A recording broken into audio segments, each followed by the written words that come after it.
Muy bien, y esta es la unidad número 2, unidad denominada el papel del maestro en los escenarios políticos y la importancia de su conciencia histórica. Y vamos a empezar con ese concepto de conciencia histórica, que según Ortega y Gasset, el filósofo español, alude a esa conciencia de que somos herederos. Y es que ser conscientes de que este presente nos ha sido heredado es tener conciencia histórica. No solamente aquello que es tangible, sino también lo intangible, aquellos valores, instituciones democráticas, aquellos principios éticos que se han levantado en la historia de la humanidad, paradójicamente después de cada guerra o inclusive por medios de procesos educativos. Esos principios que se nos han sido heredados también son importantes resaltar. Es decir, tener conciencia histórica implica ser conscientes de que hay un trasegar de personas que nos anteceden, es decir, muchos que están detrás de nosotros que hicieron posible este presente. En ese sentido, esta parte del curso lo que intenta es mostrar las instituciones que nos han sido heredadas. Empecemos por la democracia. La democracia que lleva más de 2500 años, nosotros llevamos más de 2500 años hablando de democracia. Nos referimos a Clístenes, que fue uno de los primeros que la institucionalizó en la antigua Grecia, y también a Pericles, que la llevó a su máximo esplendor, para entender que la democracia es ese primer intento de llevar a el pueblo a la toma de decisiones, y que si bien fue después transformada en la Revolución Francesa o retomada para los ideales de esta época del siglo XVIII, hace alusión a esos primeros intentos para poderse pensar una política que vaya mucho más allá de esos planos que se tejían con la oligarquía. Recordemos que en la antigua Grecia los espartanos y los atenienses tenían conflictos económicos pero también políticos, porque los espartanos eran oligarcas mientras que los atenienses eran demócratas. Ellos hay un discurso fúnebre, que es el discurso fúnebre de Pericles, que uno puede evidenciar en conjunto con la historia del Peloponeso, del Tucídides, y ese discurso fúnebre nos habla de la importancia de la democracia. La democracia que será escuchada y llevada, exaltada de generación en generación, dice Pericles cuando le está lanzando un discurso a toda una generación que vio morir a sus jóvenes en lo que se llamó la Guerra del Peloponeso en el 431 a.C. Y es que les decía ahorita que la democracia fue retomada en la Revolución Francesa y fue transformada para pasar de un estado absolutista a un estado de derecho. Un estado absolutista caracterizado por un poder absoluto, como su palabra lo indica, tomado por el rey, quien legislaba, ejecutaba y judicializaba. Pasamos de ese estado absolutista a un estado de derecho. Un estado de derecho caracterizado por la división de poderes, para que haya un contrapeso de poderes, al decir de Montesquieu, en el espíritu de las leyes. Este estado de derecho también se caracterizó por varios principios, como el de la igualdad, el de la libertad, el de la fraternidad, pero también la defensa de la propiedad privada. De ahí que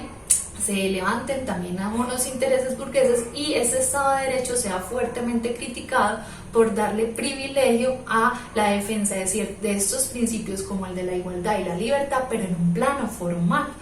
Por eso es que después de la Segunda Guerra Mundial se acentúa la necesidad de hablar de un Estado, pero en un sentido social. Se le denominó Estado Social de Derecho, para pasar esos principios que estaban en la esfera formal a pasarlos a una material, es decir, pensar en las condiciones materiales de la existencia, que esa igualdad no se va en términos formales, sino también en términos materiales. Un ejemplo que suelo dar frente a esos temas es cuando uno habla de todos tenemos el derecho de votar,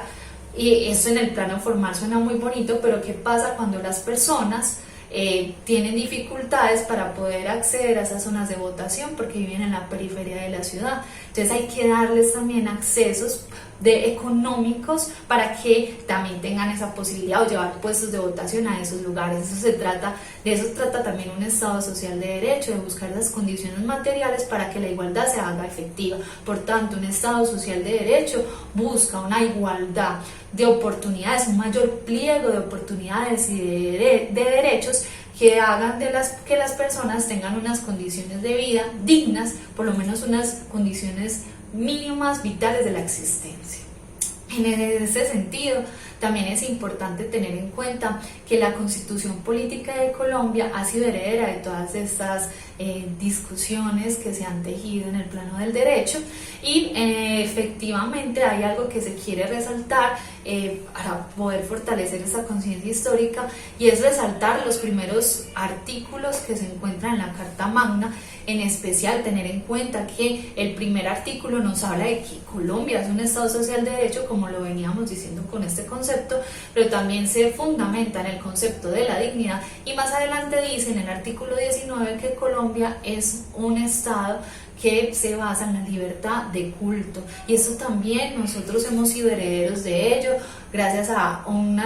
hay que reconocer por ejemplo una de las grandes guerras que vivió en este caso Europa, que fue la Guerra de los 30 años de 1618 a 1648, en la que se vivenció una disputa entre los protestantes y los católicos en el poder. Después de esa guerra de 30 años se llegó a una paz que se denominó la Paz de Westfalia, y en esa paz fue que se empezó a hablar de la necesidad de que el Estado no estuviera ligado a la religión. Y esto nosotros somos herederos, Colombia, de esto, para no celebrar más concordatos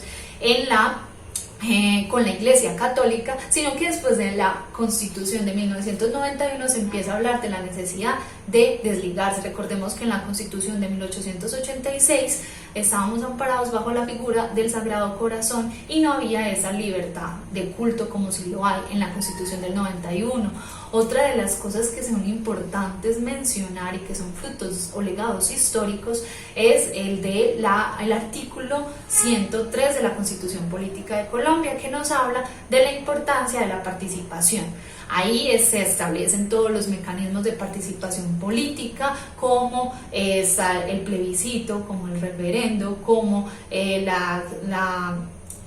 revocatoria de mandato, la acción popular. Todos estos mecanismos llevan a que los ciudadanos tengan una participación activa dentro del Estado, y es que estamos hablando del paso de una democracia representativa a una democracia participativa. Otro de los hitos históricos que nos posibilita la Constitución es la creación de una Corte Constitucional, que, como dice Juan Carlos Henao, es una corte, una instancia jurídica que se encarga de la protección de la Carta Magna. Y una Carta Magna que, al decir de Dworkin, es una carta de triunfo de las minorías. La Corte Constitucional se encarga de velar porque esa sea respetada, y esto también es fruto de la Segunda Guerra Mundial, entre otros acontecimientos históricos, pero en específico menciono la Segunda Guerra Mundial porque, como dice Juan Carlos Henao, después del ascenso de Hitler al poder en 1933 es que se empieza a hablar de la necesidad de una instancia jurídica que proteja una constitución que en el caso pues de la Alemania nazi fue destruida. Entonces una instancia jurídica en este caso es la que nos protege o protege a las minorías, a los marginados o a las personas que podrían ser afectados por lo que Victoria Camps llama la tiranía de las mayorías, porque las mayorías ganan aunque no tengan la razón. Esto es otro de los acontecimientos históricos que es importante tener en cuenta. Frente a todos estos asuntos uno podría encontrar también falencias, por ejemplo con la Corte Constitucional, que son 9 magistrados de la Corte, que estos magistrados son elegidos por ternas, por el Consejo de Estado, por la Corte Suprema de Justicia, pero también por el Ejecutivo, pero que ellos son los encargados de hacer la exégesis de la Constitución Política de Colombia, y esa interpretación es susceptible también de sesgos políticos. Uno podría encontrar ahí una suerte de tensiones que se puedan dar, pero lo que queremos dar a entender es que precisamente el derecho está en constante evolución y son lecciones históricas que nos han dejado paradójicamente algunas guerras, pero que nos han fortalecido y que seguramente seguiremos mejorando en estos asuntos de la modificación del derecho para promover mejores formas de convivencia. Otro de los aspectos importantes que mencionar es la figura del maestro en los diferentes escenarios políticos. La escuela es uno de esos escenarios políticos por excelencia y que tuvo su condición de emergencia en Colombia, de acuerdo con Alberto Martínez Boone, gracias a lo que se conoció como la época moderna. Estamos hablando en específico del siglo XVIII, y es importante mencionar que la escuela surgió, de acuerdo con este autor, como un mecanismo de ordenamiento social para mantener el status quo. El maestro, lamentablemente, al inicio de su historia acá en Colombia, mendigaba su salario, como lo dice Alberto Martínez Boone, y la escuela tuvo esa necesidad de ordenar a la sociedad precisamente para que no existiera tanto ocio por fuera, tanto desorden, y necesitaban entonces agrupar a diversas personas en un espacio y tiempo delimitado. Esa escuela se ha ido transformando hasta de uno poder decir desde perspectivas sociológicas, por ejemplo, que se ha convertido en un aparato de reproducción social, como lo diría Bourdieu.